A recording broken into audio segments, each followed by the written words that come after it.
Hello wives, எல்லாருக்கும் நமஸ்காரம். இப்போது என்ன இந்த வீடியோவில் பேச போகிறேன்னா, இந்த மொட்டை மாடியில் வந்து நேற்று வந்து ஃபுல்லாக மட்டி இழுத்தாச்சுங்க. மட்டி இழுத்தாச்சுன்னா இந்த ஏரியாவில் ஒசூர் இந்த மாதிரி ஏரியாவில் இந்த மாதிரி பேசுவாங்க. ஆக்சுவலாக chips concrete 6mm chips concrete வந்து போட்டுட்டு அதில் வாட்டர் ப்ரூஃபிங் லிக்விட்லாம் வந்து போட்டுட்டு பண்ணுறோம்.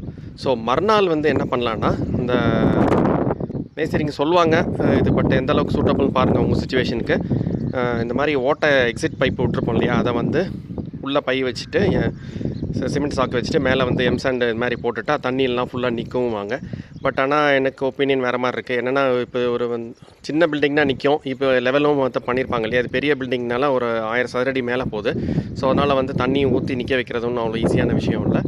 அது என்ன தான் நீங்கள் மண் போட்டாலும் இந்த சைடு வந்து கொஞ்சம் லேசாக லீக் ஆகிட்டே தான் இருக்குது. ஸோ அதை இங்கே காமிக்கிறேன் பாருங்கள், அந்த மாதிரி லீக் ஆகும். ஸோ அதனால் நீங்கள் அதை பார்த்து பிளான் பண்ணி எப்படி பண்ணணுமோ பார்த்துக்கோங்க. ஓகே, பாய்.